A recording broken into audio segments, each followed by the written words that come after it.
Hello students, पढ़ेंगे class 11th-12th के students physics page 1 28 अगस्त 2020 lesson 4 गतिमान आवेश तथा चुंबकीय क्षेत्र। गतिमान आवेश तथा चुंबकीय क्षेत्र कल हमने पढ़ाया था आपको साइक्लोट्रॉन का एक क्वेश्चन पढ़ाया था हमने आपको। वो पूरा कंप्लीट नहीं हुआ था, आवर्तकाल का सूत्र निकाल के छोड़ दिया था।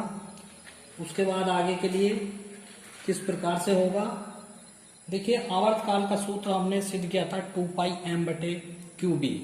कॉपी खोलकर देखें तो ये रुका हुआ था आवर्तकाल t बराबर 2πm/qb पे ये क्वेश्चन रुका हुआ था। अब आगे क्या है, आगे है साइक्लोट्रॉन में त्वरित कणों की गतिज ऊर्जा। अब साइक्लोट्रॉन में जो कण गति करते हैं उनकी गतिज ऊर्जा के लिए हम व्यंजक प्राप्त करेंगे। तो क्या है, माना डीज की बाह्य त्रिज्या r है। जो बनाया था चित्र हमने आपके लिए वो डीज है। डी के आकार के दो अलग अलग टुकड़े थे, बीच में रिक्त स्थान था उसके, तो वो डीज है और उसकी बाह्य त्रिज्या r है। जब कण डीज की परिधि पर पहुंचता है तो उसकी चाल महत्तम यानी कि V मैक्स, मैक्सिमम का मतलब महत्तम होती है। इसके बाद इसे बाहर खींच लिया जाता है, तब इसकी जो त्रिज्या है R बराबर mv/qb के अनुसार, R बड़ी त्रिज्या हो गई, बड़ा R मान लिया, तो R बराबर mv मैक्स, सूत्र वही है, V मैक्सिमम कर दिया बटे qb, अथवा ये यहीं पर रख दिया हमने और qb की r से कैंची गुणा हो गई, तो mv बचेगा qb r। अधिकतम गतिज ऊर्जा जो होती है वो कितनी होती है, अधिकतम गतिज ऊर्जा, हम गतिज ऊर्जा को कैसे प्रदर्शित करते हैं, तो देखिए अधिकतम गतिज ऊर्जा k बराबर हाफ mv², ये सूत्र होता है गतिज ऊर्जा का, ठीक। तो k मैक्सिमम बराबर हाफ, हमने क्या किया, m से भाग m से गुणा, m से भाग की, m से भाग तथा गुणा करने पर यहाँ हमने m से गुणा भाग करी है, तो ऊपर एक m था तो m² हो गया, नीचे कोई भी m नहीं था तो m हो गया, तो ये हो गया 1/2 m²v² मैक्सिमम बटे m। ये गतिज ऊर्जा का सूत्र निकल के आया है काय में, आवेश, चुंबकीय क्षेत्र और त्रिज्या के पदों में, ठीक है। इसको समीकरण 1 भी आप मान सकते हैं और यहीं भी आप रोक सकते हैं। ये केवल आवेश, चुंबकीय क्षेत्र B और R के पदों में गतिज ऊर्जा का सूत्र आया है, ठीक है। ये आवेश है, ये चुंबकीय क्षेत्र है और ये त्रिज्या है, ये द्रव्यमान, ठीक है। आइए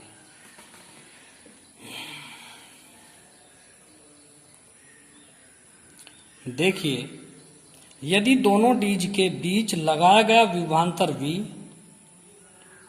तब आयनों द्वारा रिक्त दोनों डीज के बीच में रिक्त स्थानों को पार करने पर गतिज ऊर्जा कितनी होगी, ठीक। जो आयन है वो डीज के बीच में जब रिक्त स्थान को पार करेगा तो वो कितनी गतिज ऊर्जा अर्जित करेगा, तो k बराबर VQ। यदि विभवांतर V हो और आवेश Q हो, आयनों पर आवेश Q हो, तो गतिज ऊर्जा k बराबर VQ होगा। आपने पहले भी विभवांतर वाले पार्ट में पढ़ा होगा, W बराबर VQ। वहीं से ये है W, K या U, बात एक ही होती है, वो ऊर्जा है और ये कार्य है, गतिज ऊर्जा है, वो कार्य है, ये गतिज ऊर्जा है, सब होता एक ही है, कार्य और ऊर्जा दोनों एक ही रूप होते हैं, तो इसलिए W बराबर VQ होता है, तो k बराबर भी आप VQ कर सकते हैं। तो देखिए, आवेशित कण एक चक्कर में 2 बार रिक्त स्थान को पार करता है, ये तो 1 बार का है, ये 2 बार का है, तो 2 लगा दिया, 2VQ। यदि साइक्लोट्रॉन से बाहर आने से पहले डीज में आयन n चक्कर पूरे करता है तो आयनों द्वारा अर्जित कुल गतिज ऊर्जा कितनी हो जाएगी। अब 2 चक्कर पार करता है और एक चक्कर में आयन जो है डीज में n चक्कर लगाता है, तो ये तो 1 चक्कर की ऊर्जा है, ये जो है 2V, ये 1 चक्कर की ऊर्जा है, कितनी है ये मैं लिख रहा हूं ये एक चक्कर की ऊर्जा है। ठीक, एक चक्कर की ऊर्जा है और चक्कर है टोटल n, तो डीज में कुछ कितनी ऊर्जा हो जाएगी, तो k बराबर 2n/q_v ये हो जाएगी। ठीक, तो ये है आवेश और विभवांतर के पदों में सूत्र आ गया। ठीक, तो समीकरण 1/2 से तो k के कितने सूत्र हो गए, 1/2 q² v² r² बटे m या 2n/q_v। ठीक है, ये है। अब आगे चलेंगे।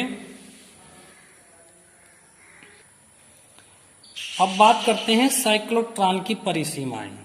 तो साइक्लोट्रॉन की परिसीमाएं ये क्या है, तो देखिए साइक्लोट्रॉन द्वारा अनावेशित कण को त्वरित नहीं किया जा सकता। अनावेशित का मतलब जिन पर आवेश नहीं होता है, ऐसे कणों को त्वरित नहीं किया जाएगा, जैसे न्यूट्रॉन। ठीक है, जैसे न्यूट्रॉन। न्यूट्रॉन का मतलब इस पे कोई आवेश नहीं होता है, इसलिए इसको आवेशित नहीं किया जा सकता, त्वरित नहीं किया जा सकता साइक्लोट्रॉन के द्वारा। ठीक है, नंबर 2 पॉइंट होता है, इसके द्वारा इलेक्ट्रॉनों को त्वरित नहीं किया जा सकता। कहने का मतलब इलेक्ट्रॉनों को त्वरित नहीं किया जा सकता क्योंकि इलेक्ट्रॉनों का जो द्रव्यमान है वो बहुत कम होता है और कम द्रव्यमान वाले कणों को साइक्लोट्रॉन के द्वारा त्वरित नहीं किया जा सकता। ठीक है, नेक्स्ट पॉइंट है, इसके द्वारा आवेशित कणों को इतने उच्च वेग से त्वरित नहीं किया जा सकता कि उनका वेग प्रकाश के वेग के बराबर हो जाए। यानी कि इसके द्वारा साइक्लोट्रॉन के द्वारा आवेशित कणों को उच्च वेग से त्वरित नहीं किया जा सकता कि उनका वेग प्रकाश के वेग के तुल्य हो जाए। ठीक, एक सूत्र और है, थोड़ा सा सिद्ध करेंगे। यदि आवेशित कण का ब्राह्म द्रव्यमान m0 तथा v वेग से गति करते समय कण का वेग m हो जाता है, यानी कि जब वो कण रुका हुआ है तब तो इसका जो है द्रव्यमान है m, और जब v वेग से गति करने लगेगा तो इसका द्रव्यमान हो जाता है m हो जाता है, इसका जो है कण का वेग। तो m बराबर m0 बटे 1 माइनस v² बटे c², जहां c निर्वात में प्रकाश की चाल है। तब आवेशित कण की परिक्रमण आवृत्ति, तो देखिए आवृत्ति का सूत्र कल सिद्ध कराया था हमने, जब आवर्तकाल करा रहे थे तो आवृत्ति भी आई थी। यहां मैं लिख रहा हूं, कल हमने ये जहां रुकवाया था कोर्स, तो वो रुकवाया था हमने t बराबर 2πm बटे qb, इस पे हमने कल सूत्र रुकवाया था। ठीक है, तो न्यू आवृत्ति जो होती है, न्यू जो होती है वो आवर्तकाल से उल्टी होती है। ठीक है, तो न्यू बराबर जब करेंगे, ये ब्राह्म आवृत्ति है तो न्यू 0 कर लेंगे बराबर 1/t, तो t को जब रखेंगे तो इसका उल्टा हो जाएगा। ठीक है, तो qb बटे 2πm, तो न्यू 0 बराबर qb बटे 2πm का मान ऊपर से रखेंगे, यहां से ये वाला m का पूरा मान ये वाला हमने जो है वो यहां रख दिया है m की जगह पे, तो m0 बटे 1 माइनस v² c² वर्गमूल। तो ये तीसरा बटा है, ये ऊपर चला जाएगा, तो न्यू 0 बराबर आ गया qb वर्गमूल 1 minus v² upon c² hertz. ये साइक्लोट्रॉन का क्वेश्चन पूरा हो चुका है। अब आप करेंगे नेक्स्ट क्वेश्चन है, बायो-सेवर्ट नियम के आधार पर किसी धारावाही चालक से उत्पन्न चुंबकीय क्षेत्र का परिकलन कीजिए, अथवा एक धारावाही चालक से उत्पन्न चुंबकीय क्षेत्र संबंधी बायो-सेवर्ट नियम को समझाइए। तो देखिए बार बार हम पढ़ रहे हैं धारावाही चालक से उत्पन्न चुंबकीय क्षेत्र, धारावाही चालक से उत्पन्न चुंबकीय क्षेत्र। तो कहने का मतलब धारावाही चालक का मतलब वो है कि जब किसी चालक में वैद्युत धारा प्रवाहित की जाती है तो उसके चारों ओर चुंबकीय क्षेत्र उत्पन्न हो जाता है। ठीक है, अब उसका हमें मान ज्ञात करना है। सब जानते हैं जब किसी तार में बिजली चलती है तो उसके चारों ओर एक चुंबकीय क्षेत्र होता है, तभी तो कहते हैं कि कोई भी बिजली का तार दूर से ही चिपका लेता है। चिपका तो वहां भी लेता है जब उसमें चुंबकीय क्षेत्र होता है। तो बायो तथा सेवर्ट ने इसके नियम की, इस नियम की व्याख्या की है, इसके आधार पर अनेक प्रयोग किए हैं। तो उसने अपने प्रयोगों के आधार पर क्या तथ्य निकाले, आइए पढ़ते हैं। धारावाहिक चालक से उत्पन्न चुंबकीय क्षेत्र अथवा बायोसेवर्ट नियम, ये क्या है? देखिए, बायो तथा सेवर्ट ने धारावाहिक चालकों द्वारा उत्पन्न चुंबकीय क्षेत्र का अध्ययन करने के लिए अनेक प्रयोग किए। इन प्रयोगों के आधार पर उन्होंने निष्कर्ष निकाला कि किसी चालक ए बी के अल्पांश अवयव डेल्टा एल के कारण उत्पन्न चुंबकीय क्षेत्र किसी बिंदु पी पर चुंबकीय क्षेत्र का मान डेल्टा बी निम्न बातों पर निर्भर करता है। तो कहने का मतलब ये कोई धारावाही चालक है, इस प्रकार से इसमें आई एम्पियर की धारा प्रवाहित हो रही है। तो हम इसके किसी टुकड़े से इतना टुकड़ा लेंगे, पूरा नहीं लेंगे, हमें नहीं पता इसकी लंबाई कितनी है, ठीक है। तो हम केवल इतनी ही लंबाई लेंगे डेल्टा एल। तो डेल्टा एल के कारण थीटा कोण पर कोई आर दूरी पर कोई बिंदु पे है, यहां हमें चुंबकीय क्षेत्र की तीव्रता के लिए व्यंजक प्राप्त करना है। तो देखिए, बिंदु पी पर इस डेल्टा एल के कारण जो यहाँ चुंबकीय क्षेत्र है वो निम्न बातों पर निर्भर करेगा। नंबर 1, चुंबकीय क्षेत्र ए बी चालक में प्रवाहित धारा के अनुक्रमांक अनुपाती होती है, तो डेल्टा बी समानुपाती आई। यह चालक के अल्पांश डेल्टा एल के समानुपाती होती है, अतः डेल्टा बी समानुपाती डेल्टा एल।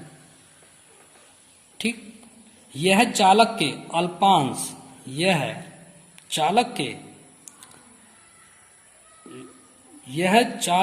यह अल्पांश की लंबाई तथा बिंदु पी को मिलाने वाली रेखा के बीच में जो कोण बनता है उसकी जिया, यानी जिया का मतलब साइन और कोण का मतलब थीटा, साइन थीटा के समानुपाती होता है, अर्थात डेल्टा बी समानुपाती साइन थीटा।